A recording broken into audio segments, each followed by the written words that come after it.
Hello guys, welcome back. I hope my mic is working very well. Yeah, to me, it seems as if I've been out of this channel like for 1 million years. My last live was disrupted due to the internet challenges I had, so I wasn't able to continue with the live stream, and I wanted to share a lot about the AdSense issue. But not minding, today I have a special guest. Please, if you are with me, I would like you to let me know you are with me right now. I have some of you already joined. Excuse me. So if you are with me, please let me know in the chat area.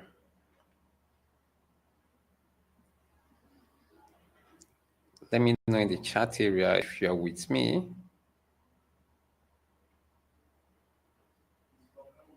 Okay.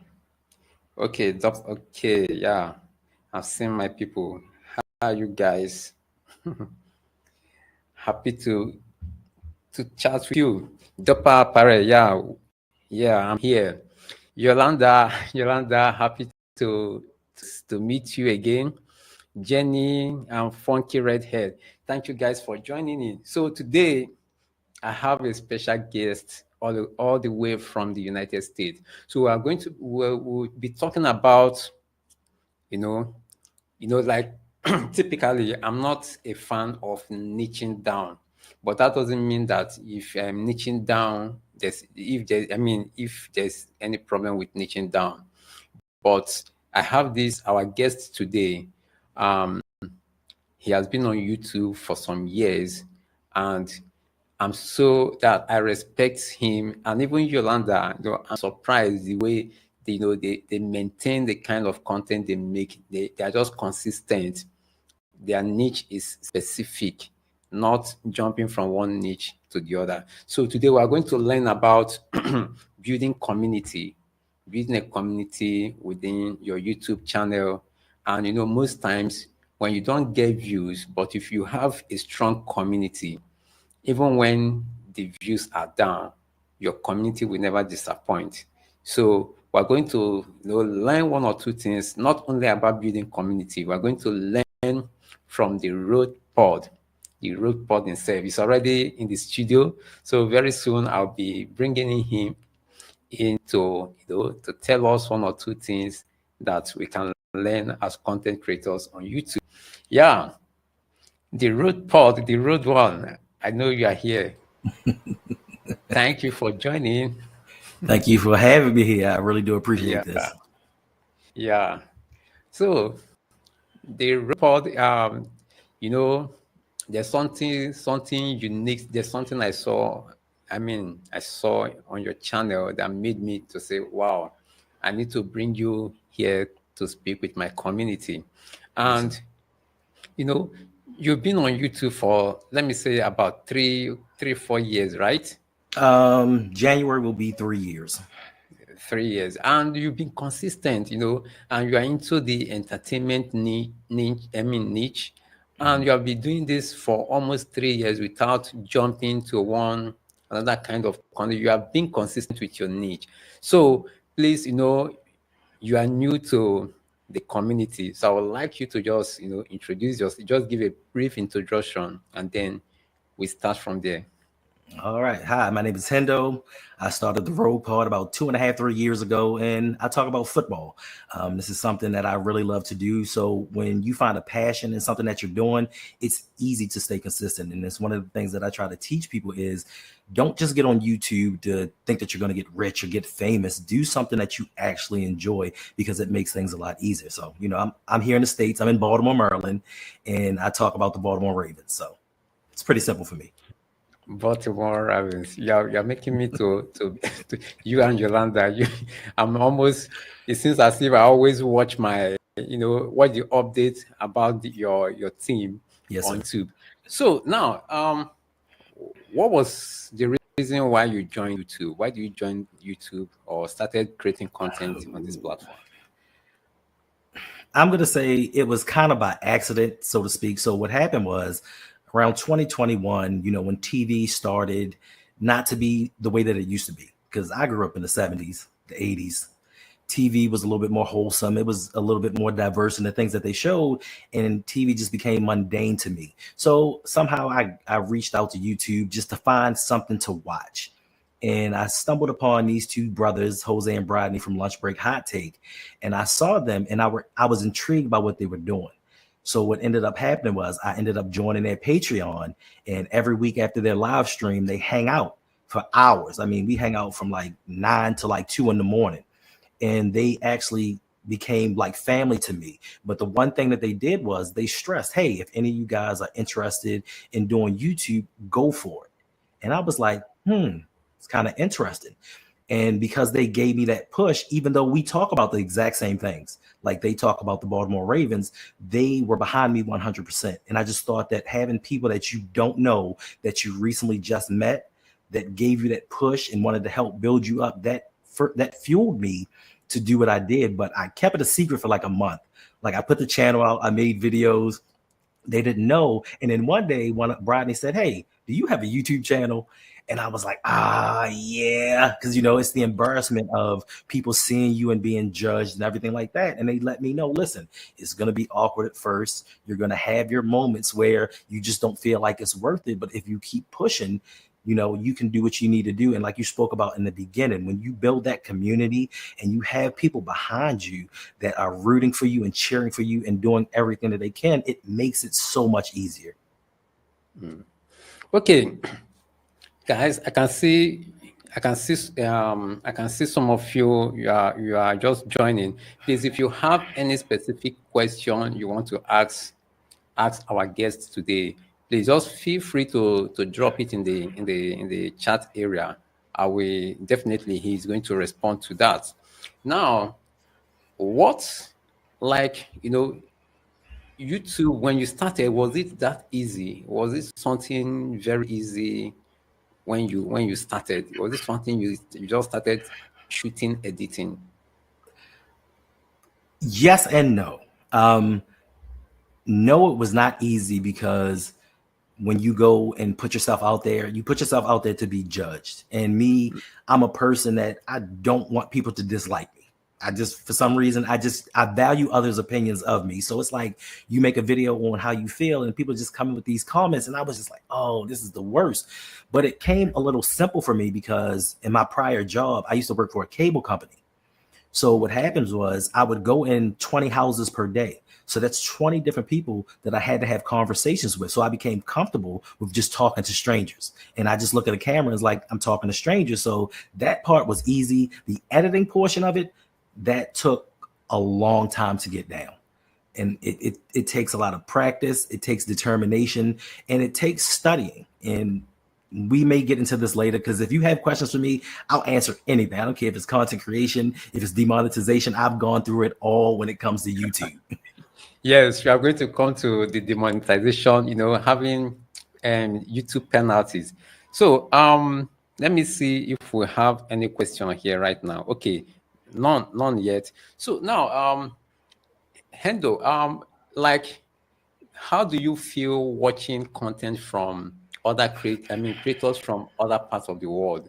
Like, for example, you know, you are based in America, I'm based in Africa, and what was the connection? How do you connect with other creators from other parts of the world? How do you feel watching their content? Me personally, I love it. And I love that we now have this platform for everyone to see different parts of the world, because coming from Baltimore is a very small place, and people from Baltimore are very sheltered when it comes to worldly matters. Like, they believe if they go from East Baltimore to West Baltimore, they've seen the whole world. So this gives people an opportunity to actually see what other cultures are like, how other people live, how we differentiate from one another. And to me, I love it because I love knowledge and I love learning about new things and new people and new societies. And it makes me want to travel. So I love going to different places and seeing different content creators, hopefully getting an opportunity like this to work with them, maybe even just have conversations with them to learn about the different locations and what they have going on. Okay, now let's come to your niche.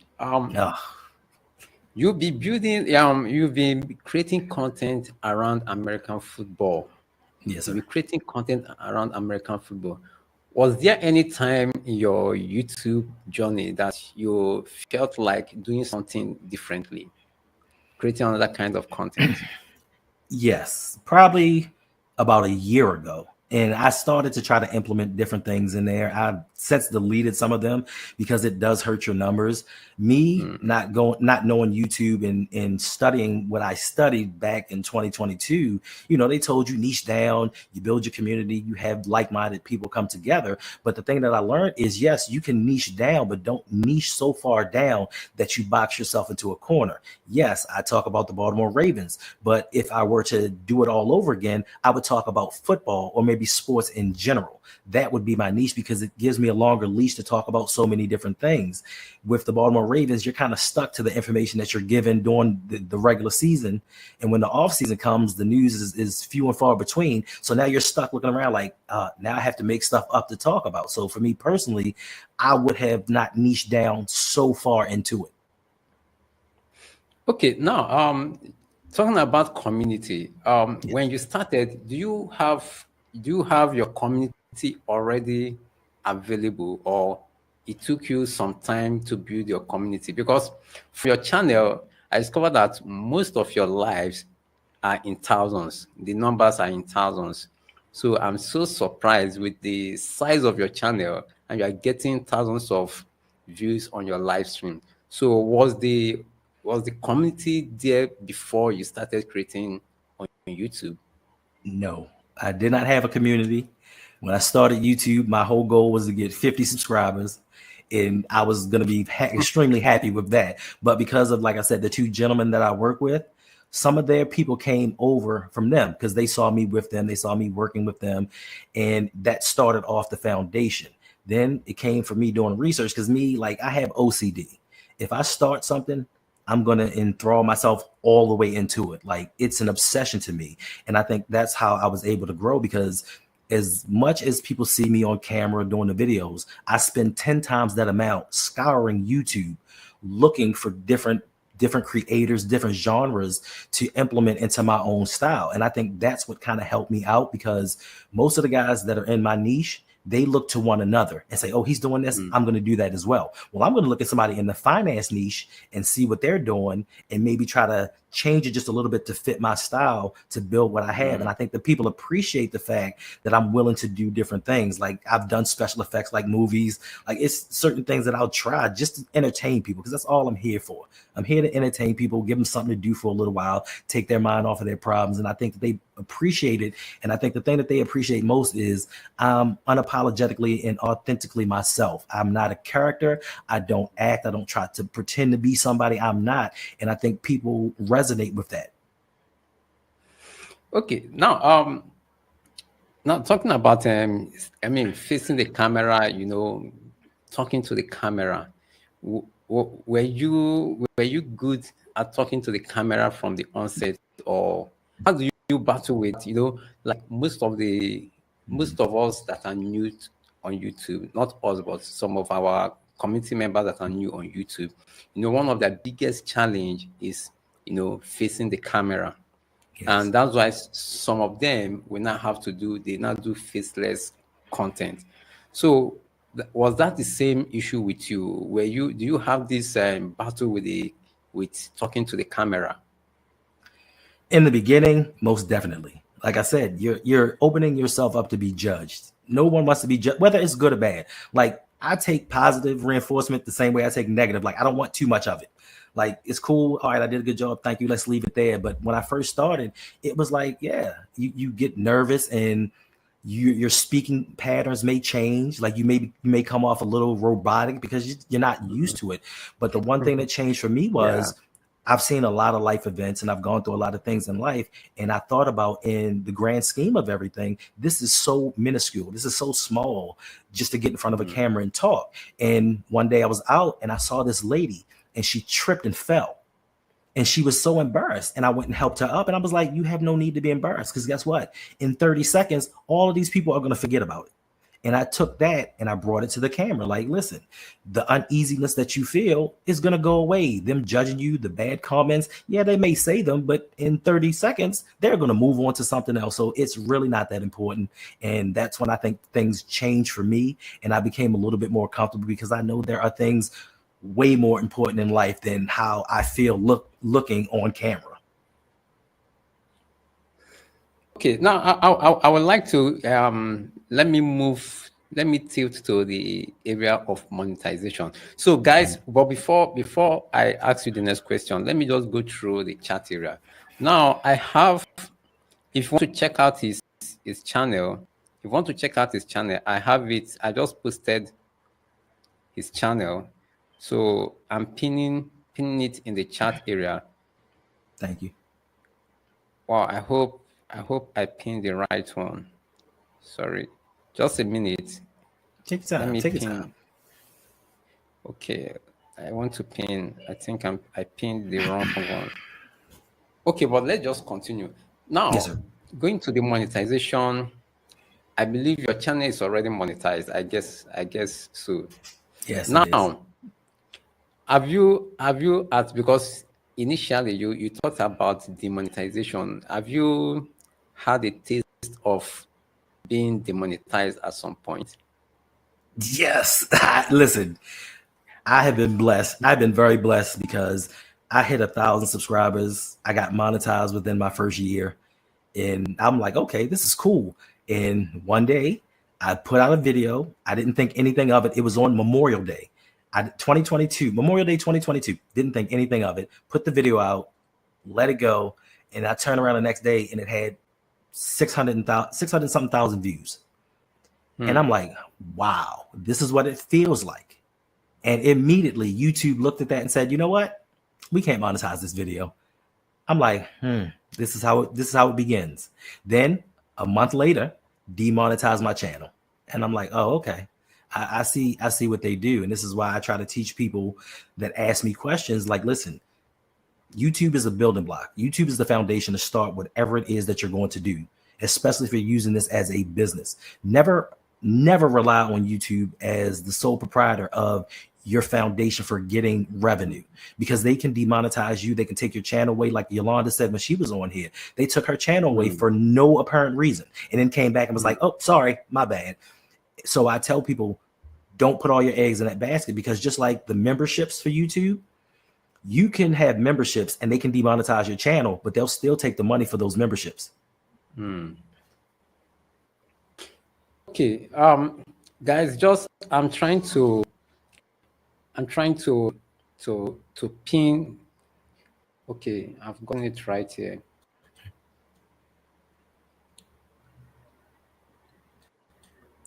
So you guys, if you want to check his channel, it's now on the pinned section. So now talking about how, because you know the last time I hosted Amanda, she talked about how I think you probably you are one of the person, maybe one of the person or the only person, or she added you into her story. So what was the experience like, you know, when someone that run into, you know, her channel being deleted by YouTube?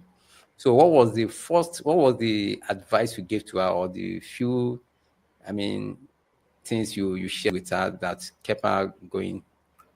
The first thing I told her was relax, because personally I know her and I know of her channel and the things that she was describing to me of why they took her channel down. I'm like, once you appeal this, they're gonna put it right back up, because you've done none of these things.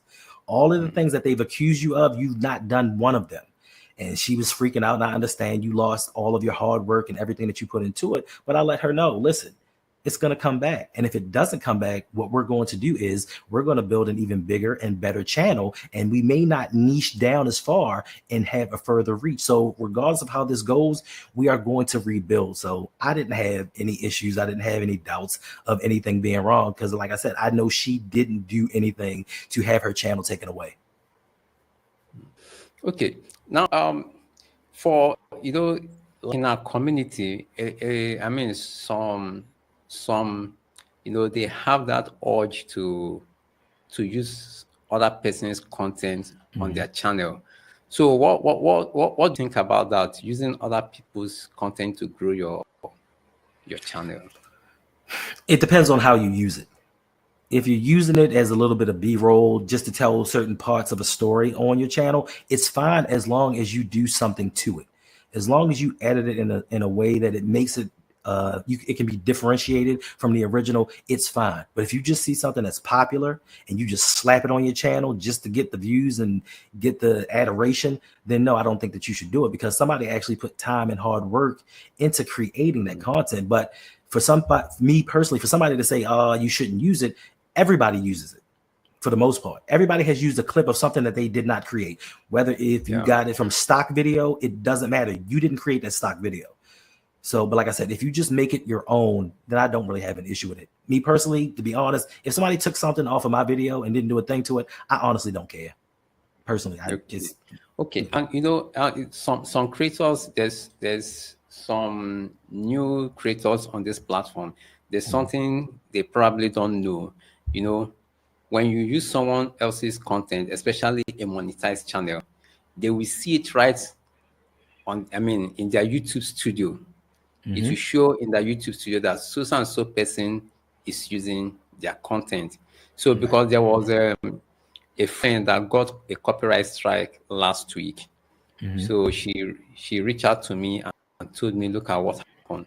So I told her that there's no you use someone else's content, that especially if the person is if the channel is a monetized channel on YouTube, definitely if you use their content from YouTube, they will know. It will appear on their dashboard, and if they want to request for a takedown, YouTube will definitely come with a strike on it. So, and I also see it from this perspective, because on my channel, probably I will make a video and share my back end, because some people used my content and I'm just watching those channels. They use my content and YouTube will tell me they use like 90% of my content. Some used 100% of my content, some 20% of my content. So it's very easy. The system, YouTube system, is so sophisticated, very advanced, to the extent that anyhow you try to manipulate the system, it can get you down. Yes. Again. Now let's talk about community. What do you think is the best from your experience? Your channel will be 3 years by January. What do you think a creator need to build a decent community on YouTube? I think you need two things. One, I think you need genuine people that believe in as you believe, and not just trying to go out here and find people that are going to just support you through whatever. If you believe the same things, you have the same values, and you are just generally good people, that community can become stronger. And also, I think that as a content creator, you need to give back to that community. I know some really big YouTubers, all they seem to do is take. And then once their community turns on them, they're looking like, why did you do that? It's because you don't give back. Like me, I try to do giveaways. Last year, I took my patrons down to the Ravens Stadium for a stadium tour. Like, I try to do things to give back, to show my appreciation, because sometimes people just want to feel appreciated. They just want you to say, hey, thank you. I just appreciate you guys showing up for me each and every time I put out a video. You don't have to do that. You don't have to take the time out of your day to click that button, hit that like, or subscribe to my channel. So it's about us giving back to them. But also, since we are so similar, I hope that they're good people like I am, being that we are connected, I think that helps out, because I think that we all have an aura, and the aura that we have attracts like people. It's like a magnet. So those are the things that I believe helps build a big and strong community. Yes. I think I agree with that, because like on my channel, I know I can't. It will be very difficult for me to do a giveaway. Like, your content, your channel is like you're building a community. Majority of your community will probably be Americans, because you discuss about American football. But like my channel that I know is very broad, I can't give away. But the one of the easiest way that I think I can give back is like coming on live, Yes. asking questions. When my community asks questions, I answer them, give them good replies to their questions. And sometimes if the question is so complex, I will tend to reach out to me on Instagram. And most times, I think a good number of them will testify that when they reach out to me, I do give them basics. But when it now gets so much complicated, I will tell them, no, I need to pay it some fee for me to go to the next level. So I agree with that. You know, when you don't give back, when every time you tell people subscribe, like my this thing, comment, do the share, but you're not even giving back to them. Fine, you're creating content is a way of sharing with people, but you need to go the extra mile. Whatever content you are doing, sometimes you can even ask your community or your audience, what kind of video do you want me to make? All right. You know, that's another way of giving back from the list of whatever they share. You can pick one and make for them. Yeah, I have someone, I can see something special here. Positive vibes. Thank you very much for the super, is it super chat? Yes, for the super chat. I appreciate that. Thanks for the super chat. So, Hendo. Yes, sir. Now, you know, how will you tell, like, when someone like your younger self wants to start creating content on YouTube, will you tell the person that YouTube is hard, or is it easy though? Let us know. If I were to tell my younger self about YouTube, I would say it's demanding. It is demand. To me, it's not hard, nor is it easy. I think it is a real constraint on your time. Like if you're serious, like if you're a serious creator, it's not going to be simple. I've had 15-minute videos take me 4 hours to edit. Like, yeah, you know, it just takes up your time, and you just have to have that drive within you to do it. If it's something that you really, now if you're just doing it for hobby, if you're just doing it to just pass the time by, cool. It's really easy. It's really simple. But if you're trying to make something of it, it's a little bit different. And someone once told me, if you're doing YouTube, be intentional with the direction that you're going in. If you're doing YouTube, make this like your job. Treat it like you would someone else's business, because you're out here every day making money for other people. Why would you not do the same or do more for yourself? So easy, no. Hard, no. Demanding, most definitely. Okay, let me give a shout out to Positive Vibe, Just Smile. Okay, you say, yeah, Just Smile. Hope everyone had a win weekend. Yeah, thank you. We appreciate your gifts. Positive Vibes, Just Smile. We appreciate your gifts. Now, let's now coming down to, you know, editing. Okay. Editing. I will still ask you something about, like, because we have some older citizens, we have senior citizens in this community, but I will come to that later. Now, like editing, how do you see, like you talked about editing some few minutes video, it takes you hours to edit. So what can anybody just, you know, can anybody start creating content with no knowledge of editing, video editing? Yes. Listen, technology is a great thing. Some of these apps that you use, they pretty much help you out. Me, a lot of the time that I spend is taking out like just taking those things out to kind of make it seem seamless and flawless. But there are apps now that do all of these things for you. Me, I just like the personal touch of doing it myself.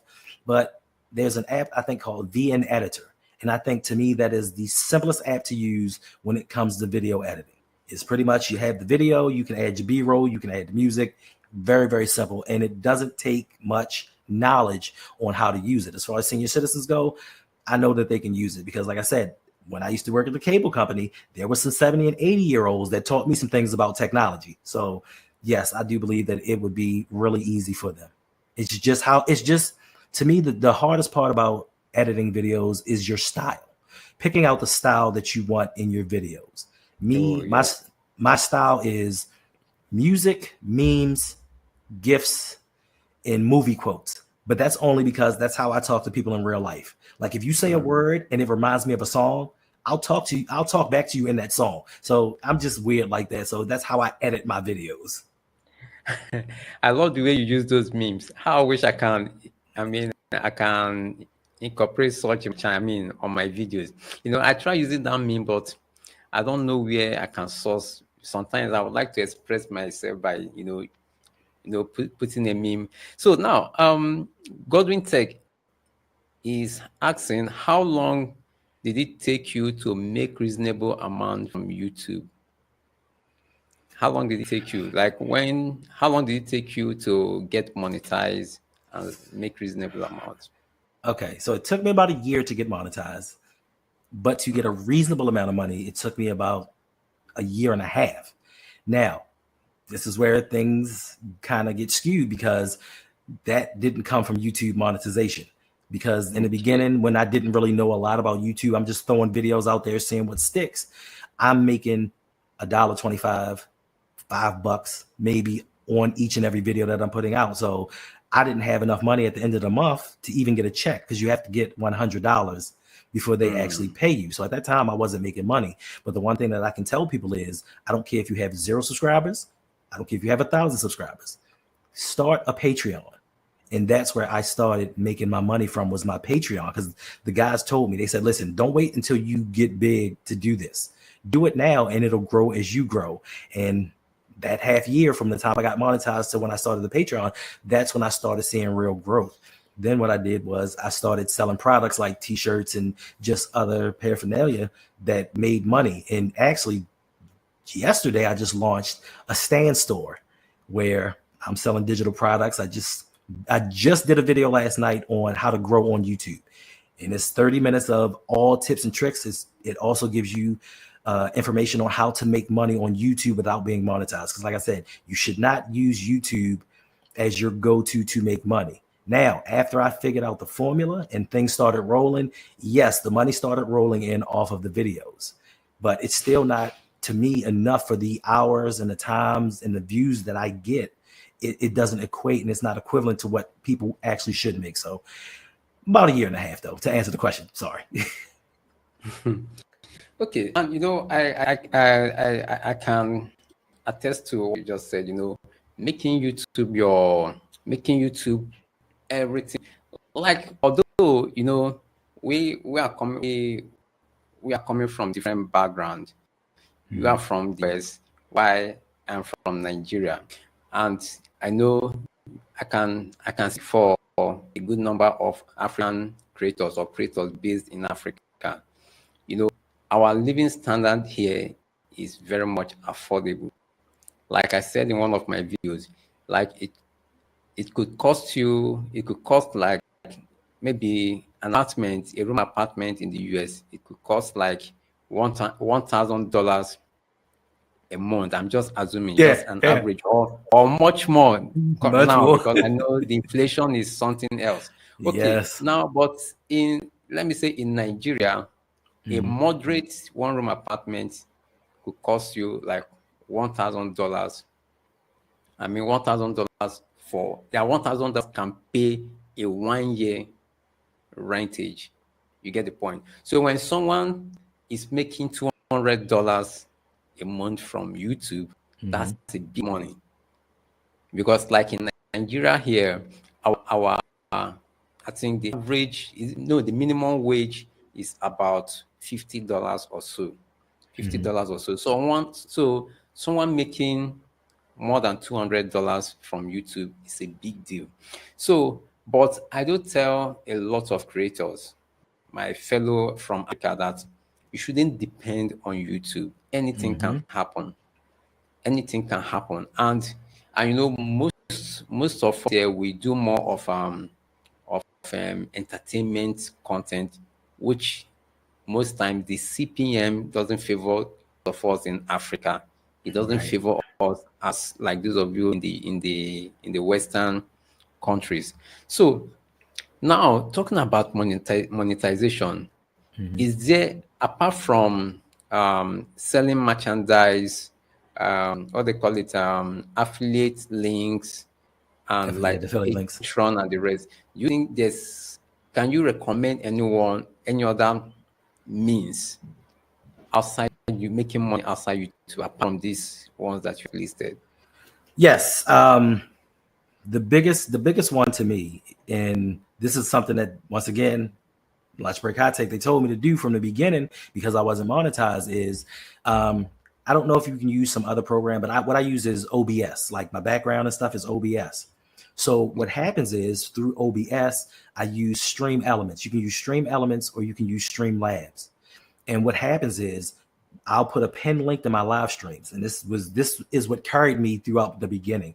It's a pinned link in the live streams that I have. And when they click the pin link, it takes them to a donation. And when they donate to the channel, an animation pops up on the screen. So it's kind of like a super chat, but it's any animation that you want it to be. And YouTube doesn't get 30% of it. So yeah, let me see. I'm gonna see if I can actually do it. Okay, yeah, you got that right. So like, you know, there's one thing like what you said, you know, have the Patreon in Nigeria. We have what we call this website, 𝗕𝗫𝗀𝗀𝗀, just something like Patreon. You know, people can buy you a coffee and do all the stuff. Because you know, one problem I have with YouTube monetization, I mean the community funding like super chats, super thanks, membership, is that YouTube will take probably about 30% of the revenue. But in other platforms, like in Nigeria, like the seller website, the seller platform, they take like, I don't think they take up to 3%. Exactly. They don't take up to, I don't think they take up to 3%. So that's one good. So all these things is what we need to explore. Like talking about community, when you give to your community, it shows. And before you know it, people will be, you know, they will appreciate. Just like now, someone just gifted 27 Canadian dollars. So positive vibes, we thank you once again for sponsoring this live stream. So now let's talk that part of content creating. Excuse me, before we move on, can I actually show you? Because I can emulate it. Let me see if it'll come up. And this is what I mean when I say they'll have little things pop up. Like okay. What platform is this? What platform gives you something like this? So this is what I use for OBS. I use it with OBS and Streamlabs. I'm sorry, StreamElements. You can use StreamLabs or StreamElements. So when they actually donate to my channel, those things pop up on the screen, and that way I don't have to do. Okay, do it again. Let's see the full screen. Okay. Yeah. Okay. Wow. And you can put anything. And you can put anything that you want. You can use any effect that you want, and you can have it look any kind of way. But like I said, this is something that you can actually utilize without having to be monetized on YouTube. So if you have 0 subscribers and you do a live stream, you can still make money off of what you're doing. So now let me ask about the gadgets or the tools you use on your channel. Are you a Mac person or a Windows? I have both. I have both, but I'm really a Mac person. You're a Mac person. Wow. Okay, so you mean you are streaming with a Mac product, right? An Apple product. Yes. I stream with it, and I mostly record on my phone. All my recordings I mostly do them on my phone. Okay, with your phone. Okay, wow, that's great. Okay, let me see what we have here. Okay, Yolanda, would be great if we could see a demo of your nation page. We did. Okay. Could that be possible now? No, we just did. She was talking about what I just showed you with the animation. Okay. Here, someone here, Samuel says that Windows for life. You know, we here. I can't be mad at that. We are born and bred Windows kids. Although, you know, the first computer I operated was a Mac. That was then, I think it was called, is it iMac? No, Macintosh. I think it was called Macintosh way back then. So that was the first computer that I used with a mouse. Because then Windows, I don't think Windows has been introduced back then, because we have what they call MS-DOS, Microsoft DOS.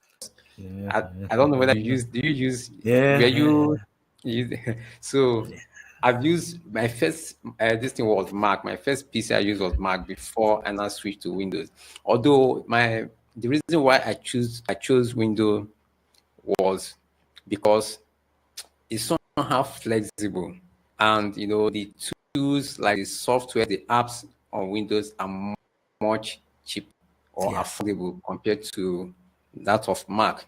So thank you very much for you shed more light on you've given us an idea about how monetization not to depend on YouTube and other stuff. Now let's now go to the area of how you create your content. Like, do you, when you upload a video, you delete it totally from your device or from your storage, or you keep it for a later date? Sometimes it depends on how well I feel the video is. If I feel like I did a great job on it and then may want to share it on another platform, I'll keep it. But normally I keep it for like 2 weeks and then I delete them. Okay, you delete the old copy, yes. Well, you talking about just the video on YouTube? Yes, videos, yes. After you uploaded, delete them? No, not for a while. No. Okay.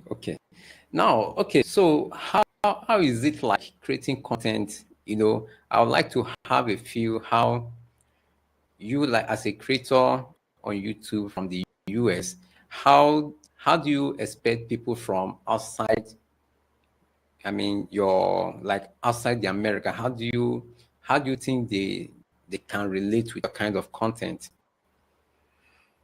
I mean, they can blend the thing, or do you have people from outside America in your community? Yes, I do. For me personally, I love knowledge and I love learning. So I know how to, in turn, talk to people in a teachable way. And I try to make things and break it down as simple as I can. And once again, if you're authentic in what you're doing, people can relate to you. And if they follow you enough, they'll start to learn certain things. So I have a lot of people outside of the United States that are in my community, that are in my Patreon. Like, yeah. So it's just telling them and actually listening to them when they ask you questions. Like you said earlier, if they ask you a question, you give them as much detail as you possibly can. And I'm an open book. I don't care what you ask me. Like after your stream with Yolanda, I stayed in your stream for an extra 20 minutes answering questions. Like it was, yeah. I don't have, my thing is, I was so blessed to, in the beginning, be helped by people. They didn't have to help me. So I like to pay it forward. Since I had someone teach me, I teach people as well, because I just feel like that's the right thing to do. And if I teach somebody, they'll teach somebody else, and we'll just keep this train moving. Because my biggest thing is YouTube is not a competition. Everybody can win. Everybody can make money. Everybody can be profitable off of YouTube without somebody else not getting. And that's what I don't think that a lot of people understand, is that we all can do this together. Okay, I have someone here. This question: can someone monetize using Twitch? Is also a monetized platform? Yes. Have you tried it before? I have not. My son is on Twitch. And their whole thing is they changed so many things around. Twitch used to be very profitable. Like you could make a lot of money off of Twitch. But I think like 8 months to a year ago, they changed the parameters of everything. It's a lot easier to get monetized, but it's not as easy to get money on Twitch. As much money. Okay. Now you just talked about your son. What do you think about, is it too late to make videos on YouTube? Like when you in your let's say late 30s, early 40s, 50s, 60s, is it too late for senior citizens or people in their middle age Is it too late for them to create content? Is there any space for them? It is never too late to create content because everybody has a community. If you start a YouTube channel at 65 years old, you're not the only 65-year-old in the world. You're not the only 65-year-old that has problems. So there are going to be people that can identify with what you're going through, that can relate to you, that actually feel comforted by the fact that, hey, I'm not the only one in the world going through this. So it doesn't matter how old you are. I started doing YouTube at 47. Like, I don't think it's ever too late. Wow, that's great. That's great. I think some of us, you young chaps in the community, you feel you can see someone in his 40s, or probably maybe I know you will probably be more than that. You can see what we are doing. Sometimes I see, and I don't know if this is peculiar with the Gen Zs. It seems as if they are not patient enough. Like someone will create a channel, maybe in 2 months, he or she will be complaining that I'm not getting views. But right here, you said that it took you almost a year to monetize your channel.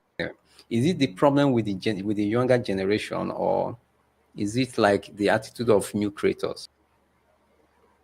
I've been told not to put it on generations, but yes, generationally, they are a problem. And I don't blame them. I blame us, because a lot of us, with raising them, we wanted to give them and afford them opportunities that we didn't have. So we went far and beyond and gave them the things that we didn't have, and they in turn became entitled. Me personally, my mother growing up didn't have a car. We caught the bus, we caught cabs, we did all of these things. Like, we had to stand out in the cold. My children didn't have to do that. They had a car. My kids got Burger King and McDonald's anytime that they wanted it. I got that like once or twice every 3 months. So, they just became entitled and figured, listen, this is a microwave society. I want it now. And if I don't get it, I'm gonna throw a tantrum and just not do anything. You said it all. We've groomed them the way we pamper them, made them they have that entitled mentality.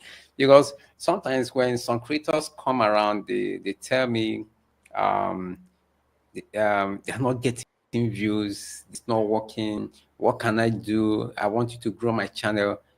I then ask, when did you start your channel? They say, I just started like 3 months ago. So there's no how, and like I always talk about this lady that has a faceless channel. The first video she uploaded, she got over 2 million views in less than 2 weeks, which is awesome. This is not a YouTube short. It's a long form video, I think about 12 minutes long, a faceless video. So that give me an idea, a perspective, or give me a broader view of how content creating works. Someone can, it could take someone like me. It took me almost 3 years to monetize my channel. But look at someone, it took her less than 2 weeks to reach the threshold and get her channel monetized. So, and there's a creator that made one comment some time ago. He said every channel has a number. So when you get to that lucky, maybe if your number is 101, you make your 100th video. So you need to make that 101 video for the platform to take you to the next level. And I agree with that, because I remember when I was doing my video, I was just trying, how to share how people can make make money on the internet. Fortunately, I made a video on AdSense. That was what took me to the next level. Now, for you, do you have a viral experience on your channel? Yes, the million viewed video. And it was listen, at that time track and field was hot, and I just put up a video of 𝗕𝗵cie 𝗬𝗀 winning a race. But the thing that I think makes certain videos viral is the title and the thumbnail. Those things are very, very important. And the thing that a lot of people don't really realize or understand is you have to pique curiosity. Even if you think that you wrote the slickest title ever, if other people don't understand your humor or understand how you are, it's not going to go over. But if you give them something that's like, oh my goodness, this person said this, you won't believe. And then people will see it like, yeah, I won't believe. What won't I believe? And then they'll just click on it just out of curiosity. And these are the things that make videos go viral. And like you said, with the woman that had the one video and she got the 2 million views, the one thing that we don't think about is how much time and research did she put into that video before she released it? Some people just say, oh, one video, now she's famous. No, you don't know. She could have taken months to make that video. She could have taken months to research everything she needed. And it's just that hard work that she put in. Actually, she got rewarded for in the end. We have someone here. He says, you look way younger than 47. I thank you because I'm about to turn 50. Okay, about to turn 50. In January, really? I'll be 50. I'll be 50. Wow. Wow. 50. Yes, you guys heard that. He's about to turn 50. Okay. Let me check this. Okay, Hendo worked with me to improve my thumbnail. Yes. Now coming to thumbnail and title. Okay, you know, when it comes to this particular issue, I'm very much biased. I'm very much biased. So, but I would like to hear your opinion. Okay. Your thoughts before now engage with this in this conversation. Thumbnail and title.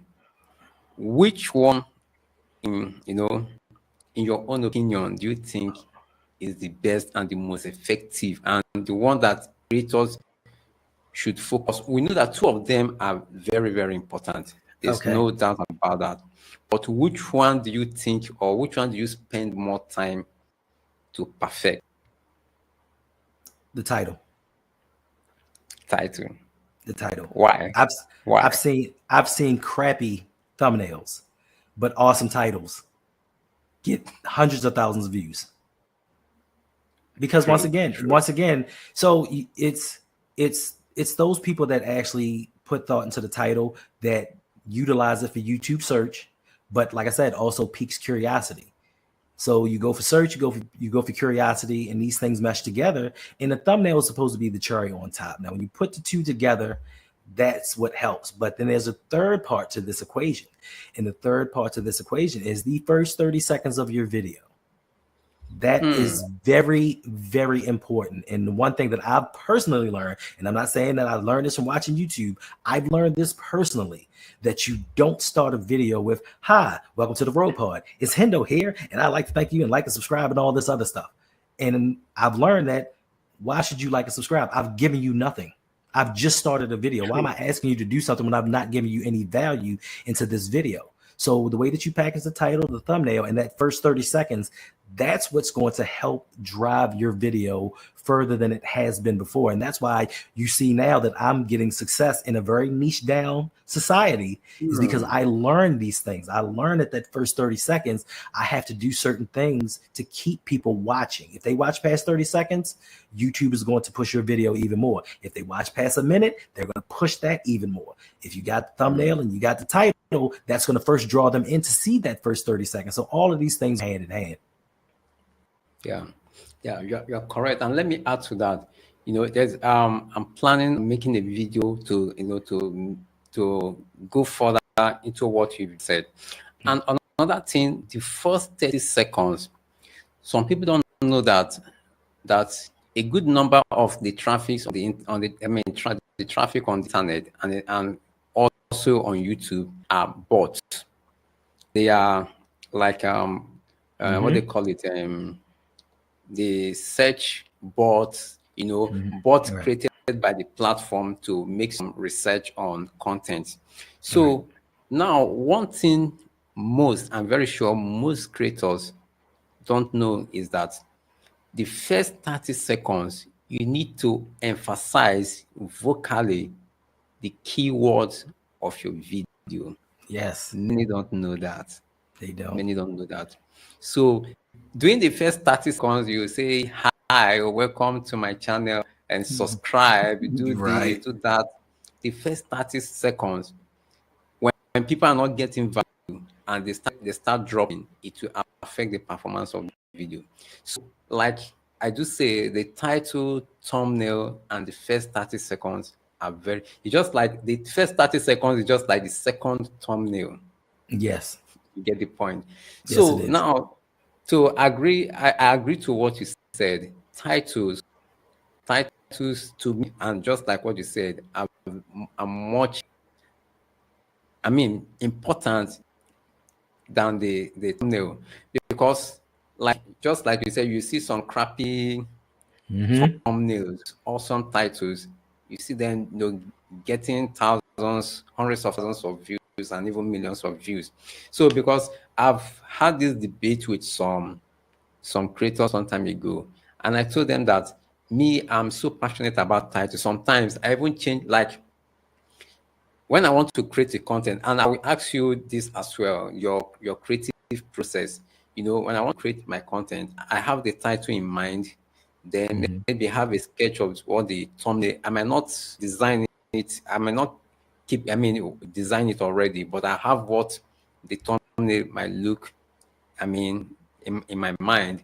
Then the next thing I do, after creating the content, and sometimes I might not be in the right frame of mind when writing my title. So, but maybe after 24 hours or after 3 days, it will not dawn on me that this title doesn't make sense. This one is better. So sometimes I change my titles like 3 to 4 times within the space of 3 days or 4 days. You know, because sometimes I don't wait to be in the right frame of mind to create content.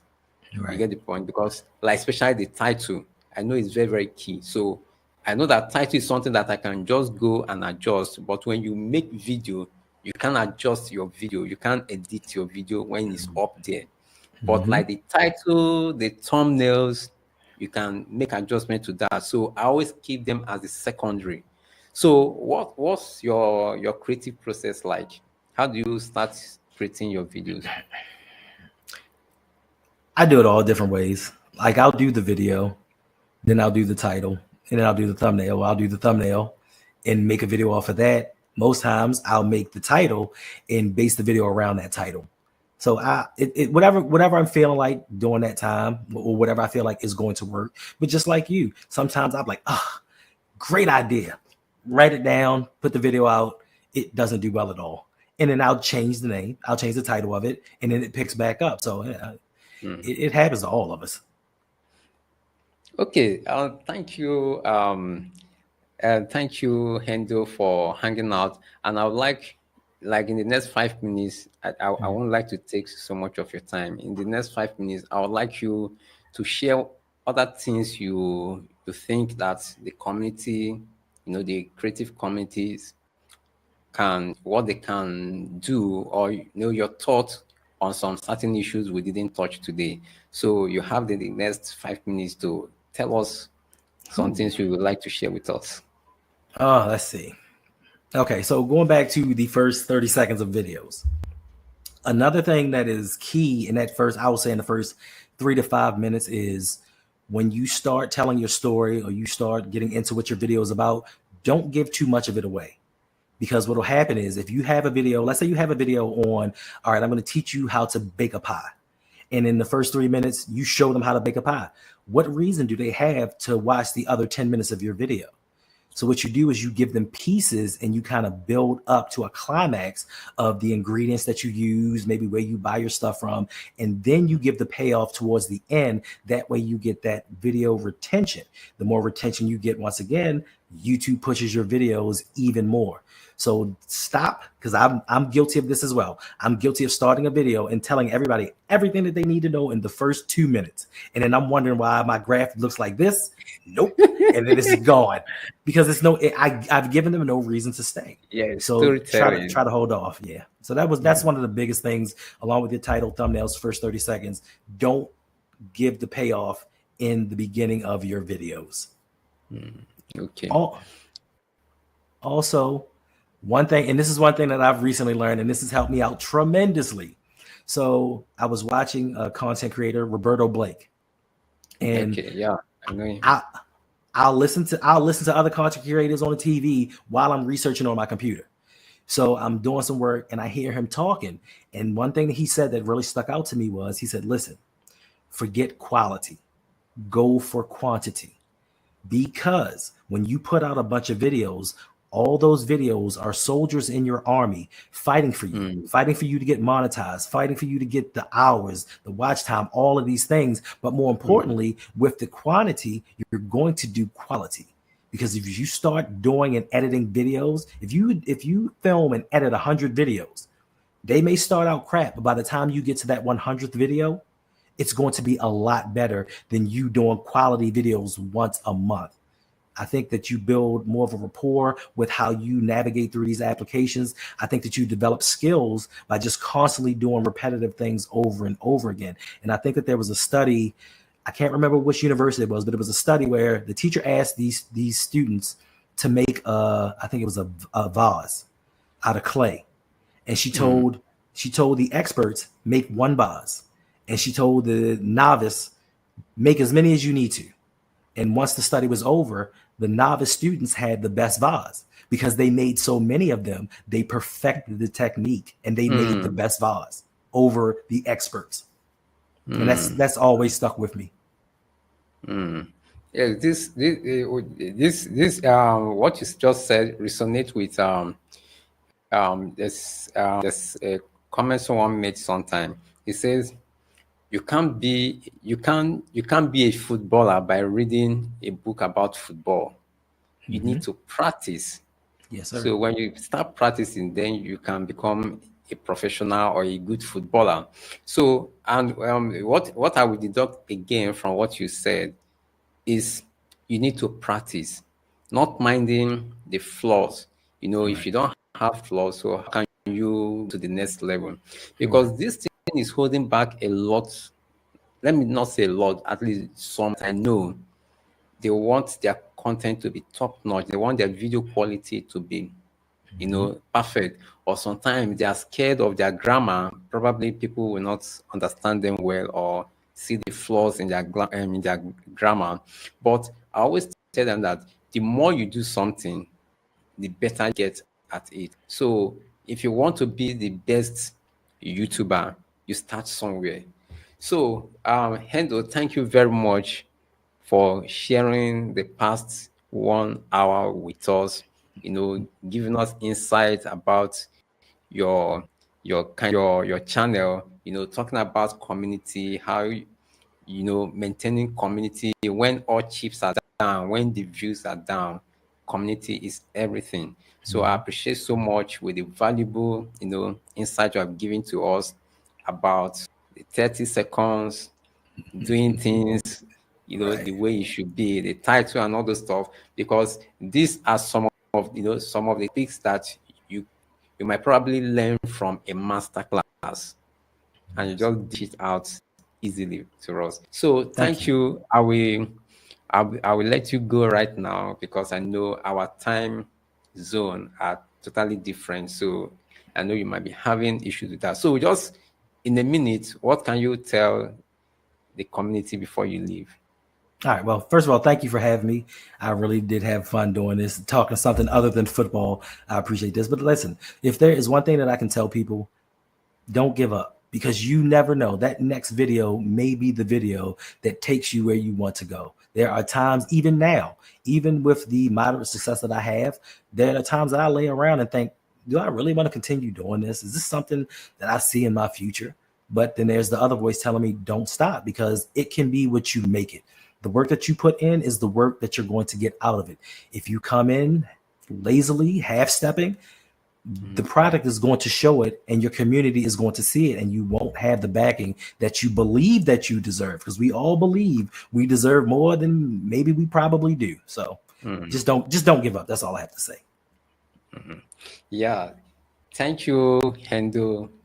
We appreciate your time. So I'll let you go. We'll see some other time. Okay. Yes, sir. Okay. So guys, you've heard it from Hendo from the 𝗏𝗏𝗀 channel. So check out his channel. I have the link to his channel being pinned on the top of the chat area. Check out his content. He's also good at you know, YouTube education, YouTube advice. like if you're from the US and you're a content creator and you want someone that you can relate with very well, you can reach out to Hendo, reach out to his channel, or reach out to any of his social media handle. He will, he will assist. He's willing to help. He helped Yolanda. Yolanda's channel was deleted by YouTube mistakenly, and Hendo was there to, give her one or two advice on what to do, and she got her channel, restored. Now, one takeaway I would like us to have here, is from what he has said. He talked about title and thumbnail. He said title is his favorite. Just like me, I don't joke with my title because I know title wouldn't